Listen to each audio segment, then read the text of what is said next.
Boa noite mais uma vez. O primeiro frente a frente opõe duas das três pessoas que repetem uma candidatura presidencial 5 anos depois. Marisa Matias, socióloga de 44 anos e eurodeputada do Bloco de Esquerda, e Marcelo Rebelo de Sousa, professor de Direito, 72 anos e que foi, como todos sabem, Presidente da República desde 2016 até agora. Determinou o sorteio previamente realizado que a primeira pergunta é para Marisa Matias, assim o último a falar será Marcelo Rebelo de Sousa. Boa noite a ambos e bem-vindos à RTP. Boa noite. Marisa Matias, se o sorteio assim ditou, comecemos por falar de estabilidade política. Marcelo Rebelo de Sousa já disse que conseguiu evitar algumas crises durante o mandato. O que lhe pergunto é, se for eleita, se vai empenhar-se em que António Costa seja Primeiro-Ministro até 2023? Eu creio, e antes de mais boa noite, eu creio que o papel de um Presidente ou de uma Presidente é precisamente contribuir para a estabilidade.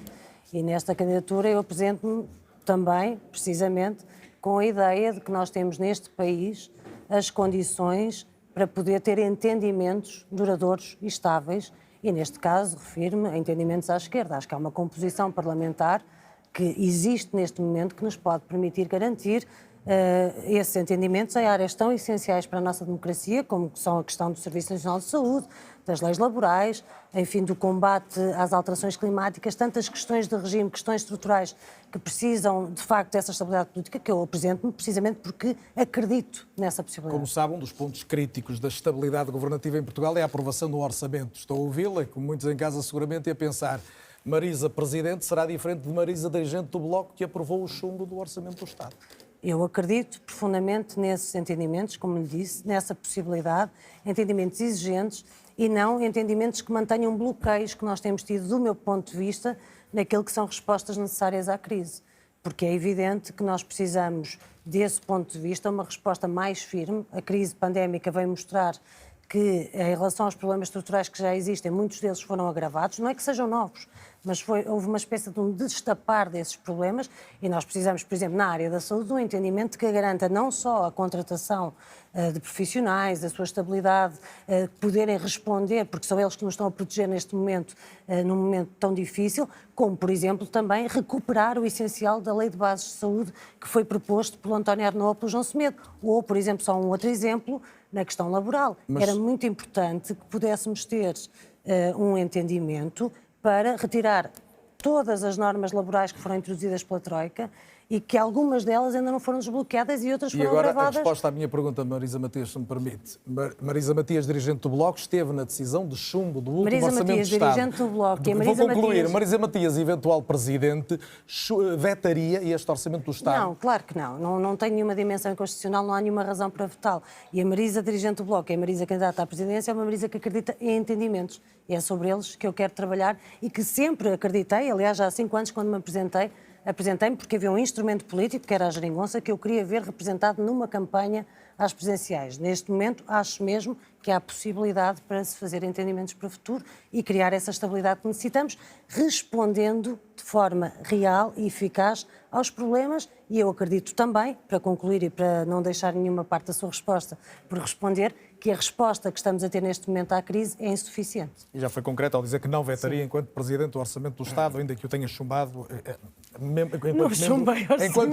enquanto membro do Bloco, mas esteve na decisão, esteve obviamente na decisão enquanto dirigente do Bloco de Esquerda. Marcelo Rebelo de Sousa, é missão de um Presidente ser o seguro de vida do Governo, como tantos dizem que o senhor foi ao longo dos últimos 5 anos? Em primeiro lugar, deixo cumprimentá-lo. Boa noite e agradecer à RTP, à SIC e à TVI este mapa muito complicado, mas muito eficiente de debates, que é pioneiro quando se trata de uma recandidatura de um Presidente.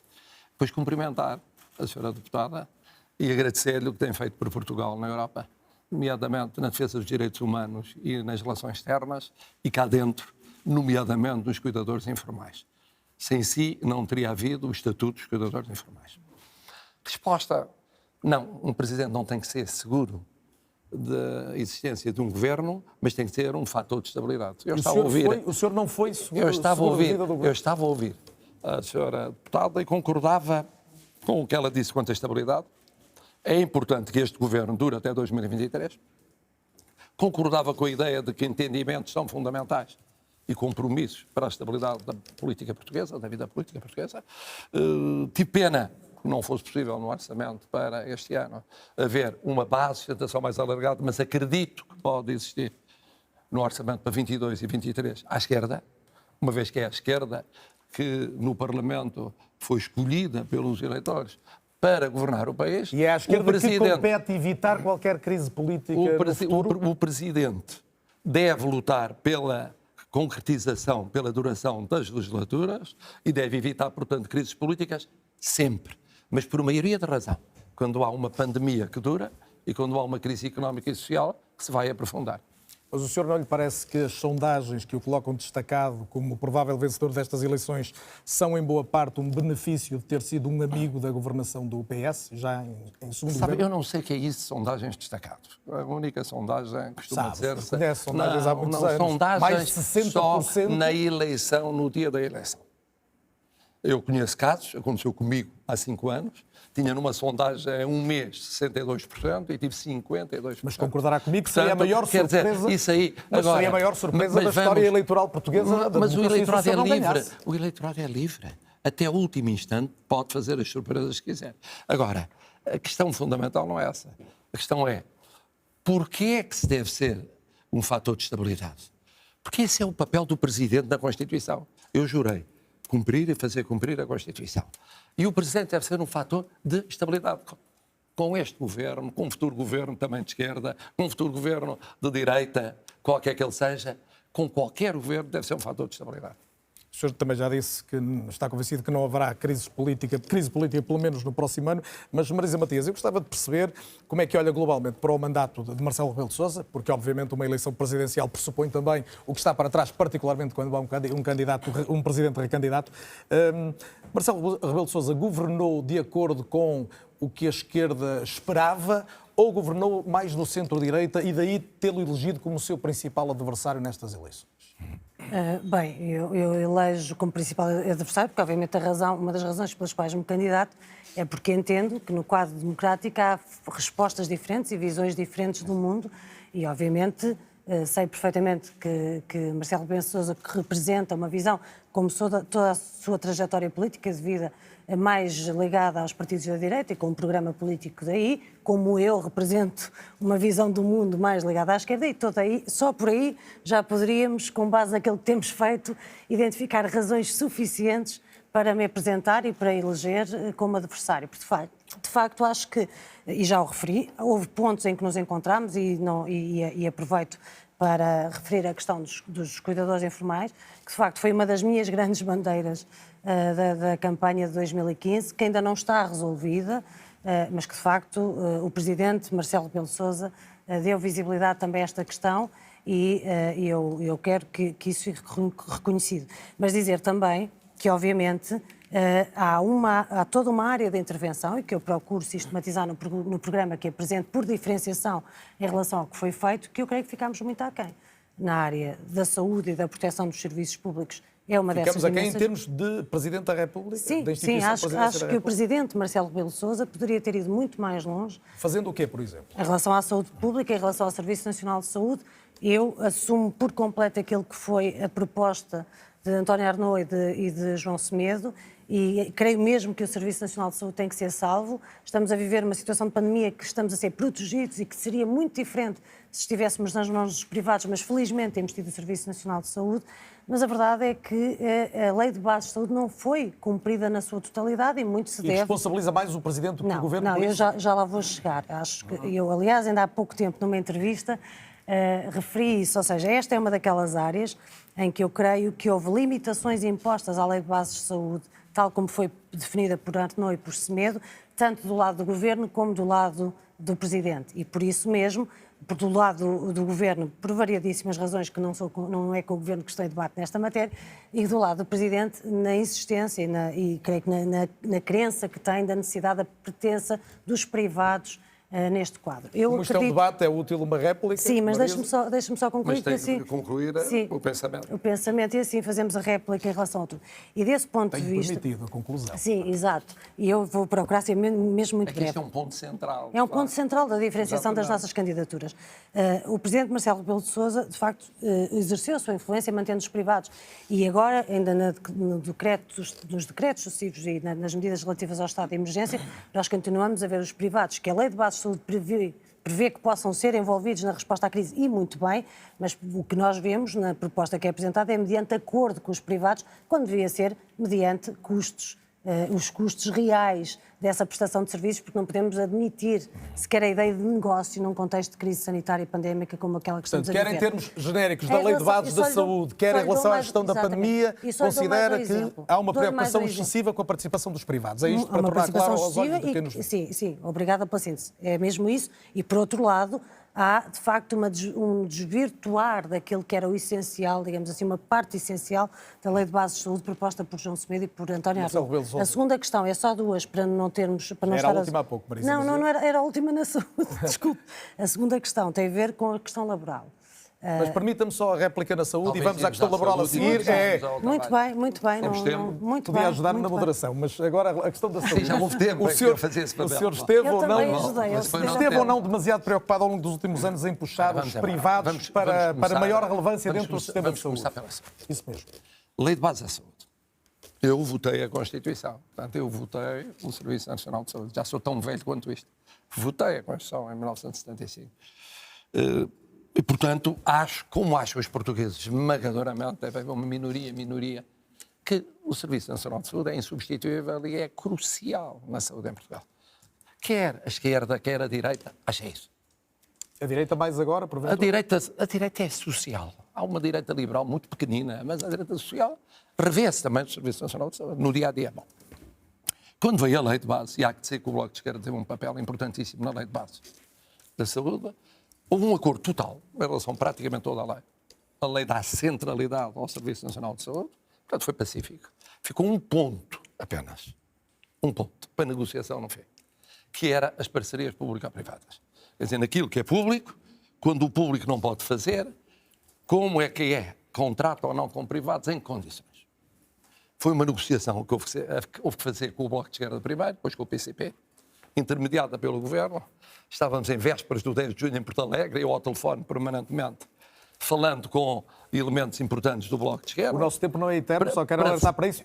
Historiou a questão. Não, mas eu lá vou, mas é que é importante, qual é o seu ponto de vista explicar. O meu ponto de vista está nisso, que é o seguinte, e chegou-se, por proposta do Bloco de Esquerda, bem, a uma solução, que está na base 6ª, número 1, na base 25ª, número 1, que é, o que é público é gerido para público. Excepcionalmente, a título precário, temporário, pode haver contratação, as convenções, por exemplo, contratação ao acordo com privados, com sociais ou profissionais independentes, no caso de necessidade comprovada. Ficou isso lá. Portanto, nem ficou a proibição, porque era um bocadinho excessiva se houvesse uma emergência, e há em certas áreas de prestação de cuidados de saúde. Tem acontecido. Bom, nem havia a imposição e uma abertura total. Era uma diferença muito grande em relação à lei anterior. Por isso, os partidos à direita votaram contra. Quem votou a favor? Os partidos de esquerda. Eu promulguei. Chegou esse acordo.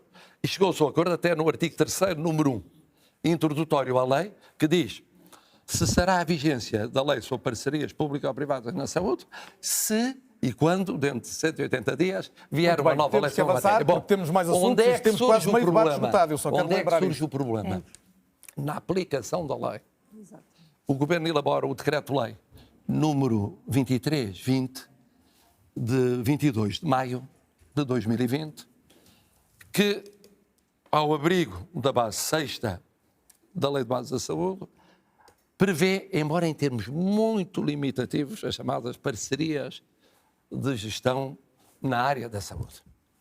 E o Bloco de Esquerda levanta a questão, faz o diploma ir ao Parlamento, como aliás o PCP também, e o PST por razões opostas, porque achava que era demasiado restritivo, e é verdade que o Bloco de Esquerda se opõe, e fica sozinho nessa votação, se opõe à continuação da vigência Porque Marisa, o próprio esclarecida PCP nesse se ponto, abstém e os eu verdes se acompanhei este abstêm. processo. E, portanto, quer dizer, de facto, é verdade que o Bloco de Esquerda consistentemente tem uma posição que, mesmo com todas as restrições, é mais drástica e fica isolado no Parlamento, porque é o único que vota efetivamente Temos que ser contra mais sucintos nas a respostas, aplicação da Marisa. lei para a Sim, saúde. eu 30 estou segundos. em relação a este Está processo, esclarecido? eu acompanhei. E, portanto, Sim, eu não duvido. Eu acompanhei. Em relação a esta resposta. O que eu estava a referir-me era à posição pública, política de cada um de nós. É verdade que Marcelo Rebelo de Sousa não votou o Serviço Nacional de Saúde, porque não estava presente, mas é verdade também que o PSD votou contra o Serviço Nacional de Saúde. E também é verdade que este debate é mais um debate político que de outra natureza. Eu não sou, nem me oponho, eu não estou a falar aqui do Bloco de Esquerda ou da posição ou das negociações do Bloco de Esquerda. Eu estou a falar daquilo que é recuperar a essência da Lei de Bases de Saúde proposta por António Arnaud e João Semedo. Em relação a isso é diferente. E, portanto, nós percebemos Mas que o isso Bloco de rápido. Esquerda fez. Mas nós percebemos Há que prestar rápido. essa homenagem. O Bloco de Esquerda foi até ao fim Claro, mas coerente com essa Claro, posição. mas eu sei qual foi a Está a pescar o olho mais ainda Não, ao não, estou a eleitorado pescar. Não. do Bloco, A prova de que eu não quando estou a as sondagens pescar. já dizem Não, que a prova está de que eu não muito estou a facilmente pescar no é que eu prazo. promulguei o diploma de aplicação de lei de base de saúde contra o qual foi o Bloco de Esquerda. Portanto, o Bloco de Esquerda foi uma voz isolada no Parlamento, dizendo esta solução adotada pelo Governo e promulgada pelo Presidente não é a que nós defendemos. Exatamente. Portanto, Foi o que disse a senhora promulgada pelo deputada, Presidente. cá está uma diferença Exatamente. entre os dois. É uma diferença importante sobre o papel dos privados na saúde, porque nós vimos com a pandemia quais foram os primeiros a fugir às obrigações. Eu não digo, na linha do que foi dito por Marcelo Rebelo de Sousa, eu não digo que não devemos usar a capacidade toda instalada. Devemos. E em situação de pandemia, por maioria de está razão. claro, Mas depois Marisa, é uma não podemos terceira voltar a questão. isto. Não, desculpa, não, desculpa, eu quero Mas há um voltar à ponto que parte levantou do que eu trabalho. tenho que também especificar, porque Tem que é ser bem levantado, custos, que é que custos reais, no não é decreto para de fazer estado de negócio. emergência, ora bom,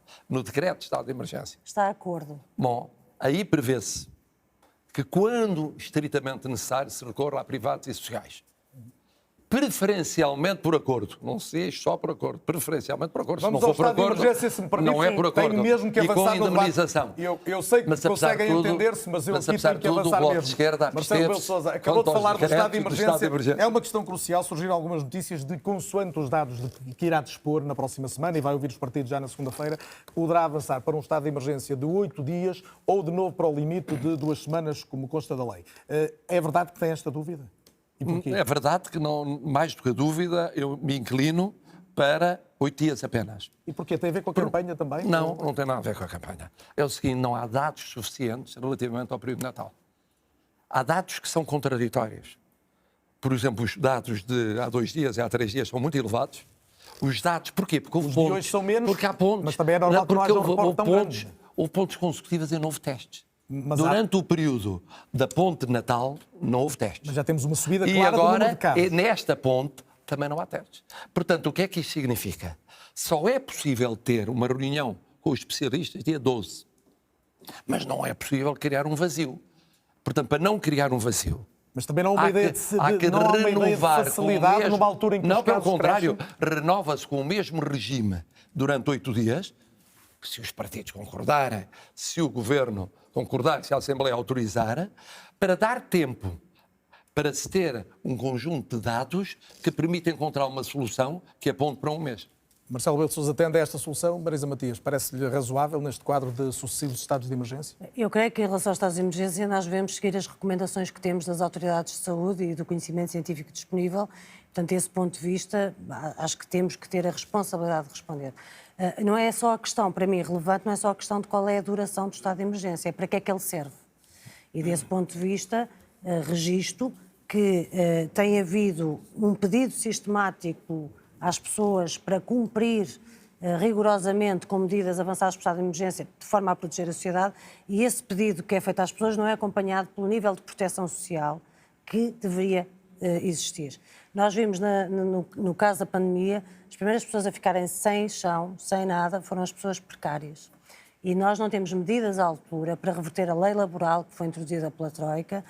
Houve várias tentativas e ainda não foi feito. E neste mandato, inclusivamente com o contributo também do Sr. Presidente, agravámos ainda situações de precariedade ao aumentar, por exemplo, o período experimental de 90 para Quando houve 180 dias. o Presidente da República recandidato dizer que no orçamento não se foi tão longe quanto era possível em matéria social, o que é que isto lhe suscita? Não, repare, eu não tenho nenhuma dúvida que o Presidente, quando faz essa declaração é como Presidente, tem preocupações sociais genuínas, não tenho nenhuma dúvida como eu tenho, e, portanto, acho bem que essa dimensão seja introduzida. O que é preciso a gente perceber é que a forma como olhamos para essas preocupações sociais é uma forma muito distinta, ou seja, a nossa forma de ver o mundo encara de maneira diferente. As desigualdades, para mim, não são um desvio das políticas que temos neste país.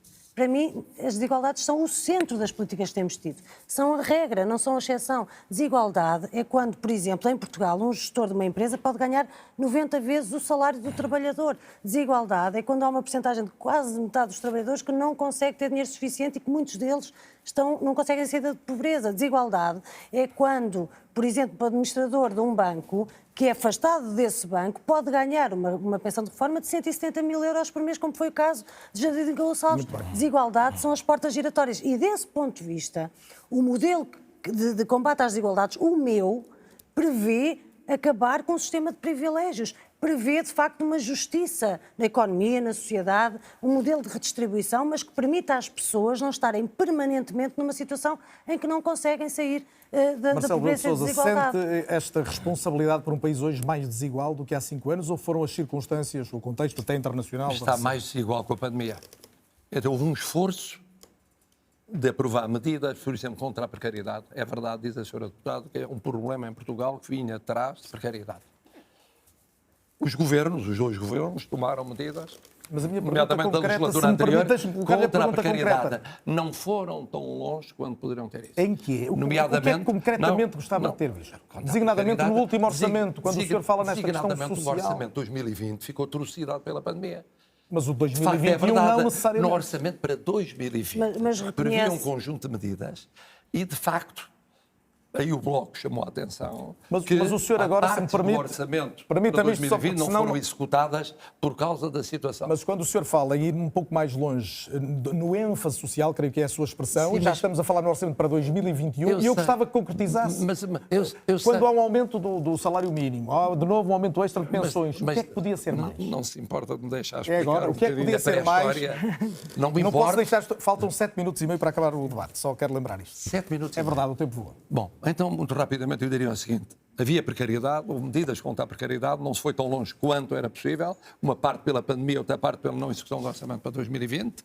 Para 2021, há uma parte de medidas sociais que está coberta, há outra parte que não está suficientemente coberta. Concretamente, um exemplo. Por exemplo, o que acontece é o seguinte, o layoff é uma solução que é adotada para tentar aguentar emprego. Mas depois, é preciso saber, e depois do layoff, porque a última versão pós-layoff, se quiser layoff 2, layoff 3, abrangeu menos trabalhadores. Aumentou o número de desempregados. E isso podia constar no documento da sua opinião. E o que acontece é que, além disso, há que se prever, não apenas em termos de precariedade, a estabilidade do emprego, mas a criação de emprego.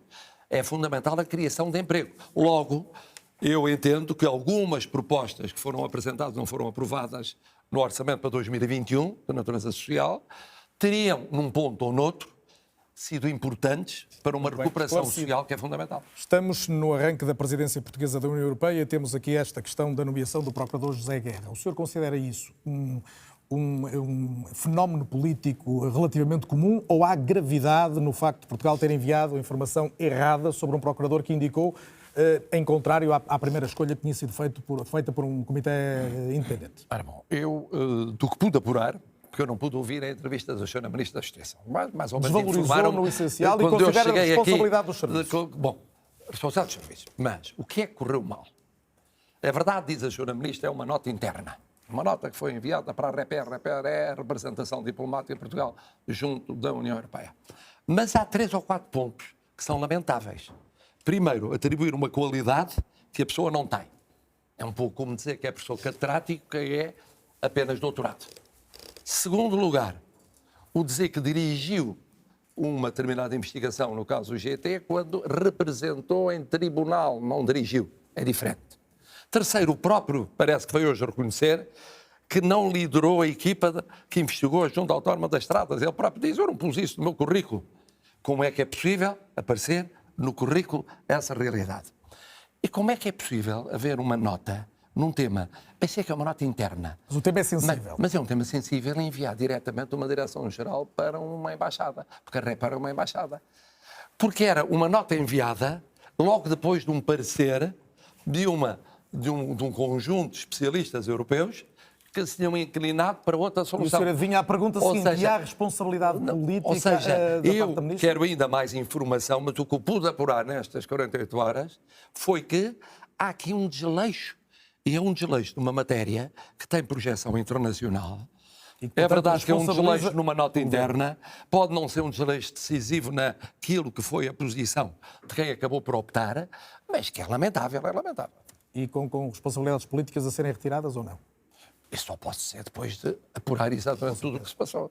Esclarecido. Marisa Matias, até porque conhece bem o contexto europeu, o quanto é que pesa esta circunstância, até em termos do prestígio de Portugal no arranque da presidência e, sobretudo, qual a gravidade que vê no assunto em si? É, obviamente, uma situação muito grave. Eu também não pude assistir pelas mesmas razões à entrevista da Sra. Ministra da Justiça, porque estávamos os dois já aqui, mas é, obviamente, muito grave. Não consigo encontrar nenhuma razão para se mentir em currículos. A única razão é para ser apanhado, porque inevitavelmente é o que vai acontecer. Acho que é preciso, acho que se deve exigir esclarecimentos, mas de facto gostava de ter ouvido a Sra. Ministra para poder falar com mais conhecimento de causa. Quais foram os momentos mais baixos da presidência de Marcelo Rebelo de Sousa? Olha, eu já referi que temos divergências e, portanto... Essas são as divergências, mas são depois há divergências. casos concretos, a questão dos incêndios, a questão de tanques, agora a questão do CEF. Em relação à questão do CEF, já o pude dizer várias vezes e, de facto, acho que numa situação tão grave como esta, que é um cidadão morrer às mãos do Estado português, não era justificável o silêncio.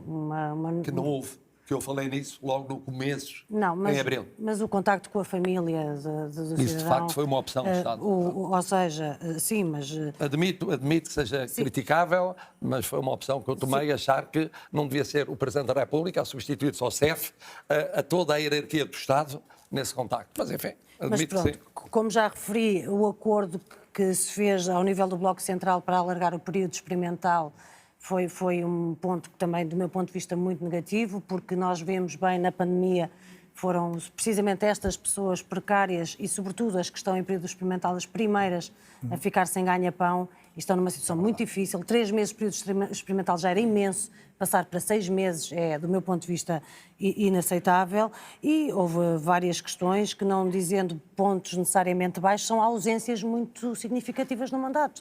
A ausência da vertente laboral, da defesa dos direitos laborais. Nós vimos tanta gente em luta neste país, as ex-trabalhadoras da Triunfo, a Cristina Tavares... Está a acabar o meu tempo, já está identificada mais a questão laboral. Marisa, deixa-me perguntar... E a questão dos jovens, deixa-me só dizer, tivemos jovens a trazer questões políticas super relevantes, como a questão climática, a questão do combate contra o racismo, da igualdade, dos direitos das minorias sexuais, etc, etc. E eu não vi o Presidente a ir ao encontro dos jovens. Eu acho que isso nós não podemos... Há muito discurso... O vosso tempo está sensivelmente idêntico. Há muito discurso de que os jovens não se interessam por política e que são desligados. Eu acho que, pelo contrário, têm tido um contributo extremo e que não têm sido devidamente... Eu ia terminar com 2 perguntas para as quais pedi respostas muito rápidas. Logo a seguir a uma outra questão, que vai ter de ser também de resposta rápida, mas queria trazer, até porque há temas que não convém andarmos a repetir e este é importante.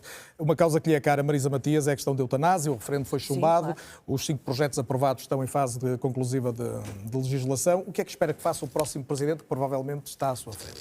Sim, eu acho que muito provavelmente o Presidente próximo está à minha frente e acho que essa é uma questão que não é tabu, que não é de menos importância, é qual é o peso de cada uma das nossas propostas. Espera que ele promulgue pura e simplesmente. Bem, nós já tivemos em questões desta natureza posições muito diferentes, tivemos em relação ao aborto, já podemos falar sobre isso. Não podemos historiar. Não, mas a história é só porque é uma questão muito relevante. Nessa altura, quando tivemos em posições diferentes, avançava-se com o fantasma de uma ameaça que não se veio a cumprir. Eu fui a favor da despenalização, o Presidente não foi, e o que aconteceu foi que, ao fim destes anos, depois da aprovação da despenalização, eu acho que deve facilmente reconhecer o que se ganhou em saúde pública, na redução das interrupções involuntárias, etc., das interrupções voluntárias, acho que foi um ganho para todos nós. O mesmo em relação à eutanásia, é uma questão de sociedade, é uma questão de progresso. Eu sei que se tem evocado questões constitucionais, mas eu não vejo em nenhum dos artigos... Deixe-me ouvir a resposta de Marcelo Rebelo de Sousa, até porque o tempo está mesmo a acabar. Nem no 24, havendo um entendimento... que Marisa, agora não posso deixar mesmo. Havendo um entendimento tão incomumente, eu diria, alargado, com várias forças políticas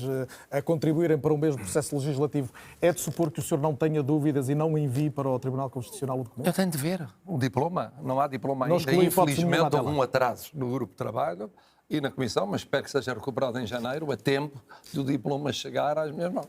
Últimas perguntas, 2 para cada um, respostas em 10 segundos se possível. Marcelo Rebelo de Sousa, se não fosse candidato, admitia votar numa pessoa como Marisa Matias? Se eu não fosse candidato, nunca pensei nisso, depende dos outros candidatos. Eu sou suspeito, tenho uma simpatia pessoal e política por várias das causas pelas quais ela lutou. Foi claro isso. Mas teria de comparar com os outros candidatos. E a Marisa Matias, em algum cenário poderia votar Marcelo Rebelo de Sousa? Numa eventual segunda volta, por exemplo? Num cenário. Nos outros penso que não. Não, acho que respeito muito o trabalho que foi feito e quero deixar isso claro, mas acho que temos visões do mundo bastante diferentes, mas obviamente neste contexto de eleição há um cenário que eu acho que não vamos chegar lá e, portanto, não vale a pena falar de hipóteses. Mas nesse cenário que eu estou a pensar e penso que todos em casa, a Marisa já equacionaria esse cenário de votar Marcelo. Mesmo última pergunta, já estou para lá do tempo que me deram. Marcelo Rebelo de Sousa, repescando uma expressão histórica das presidenciais portuguesas, admite que haja no PSD e no CDS quem tome sais de frutos para votar em si? Sabe que as eleições são assim. Nós às vezes encontramos a pessoa ideal, o candidato ideal, ou o partido ideal, num determinado momento, normalmente vota-se no possível, dentro daquilo que existe. É a minha experiência, embora eu, em termos partidários, tivesse sido muito constante no meu voto, mas admito que, quando se trata de pessoas, aí as pessoas escolhem, não necessariamente o ideal, mas aquele dos possíveis, que é o melhor dos possíveis. Marisa Matias teve mais de 10% há 5 anos. Se tiver bastante menos, e algumas sondagens dizem isso, é o fim de qualquer hipótese de vir a ser líder coordenadora do Bloco? Eu não estou a disputar a liderança do Bloco, acho que ela está muito bem entregue. O que eu acho é que não é indiferente o resultado que se tem nas eleições. Se eu há 5 anos, com o resultado que tive, pude dar continuidade à luta pelos cuidadores informais e esse resultado expressivo foi importante para ajudar nessa luta, as pessoas sabem que se eu tiver uma boa expressão eleitoral poderei dar luta no dia a seguir, como vou dar às questões que apresento como essenciais. Marisa Matias, Marcelo Rebelo de Sousa, vamos encontrar-nos mais vezes. Tratamos uma série de assuntos, obviamente, muitos outros haveria para tratar. Alguns deles são tratados amanhã com Marcelo Rebelo de Sousa e também Tiago Maia Gonçalves, outro dos candidatos presidenciais. Vão estar aqui à mesma hora, 9 da noite em ponto, no Canal 1 da RTP. Boa noite, até amanhã.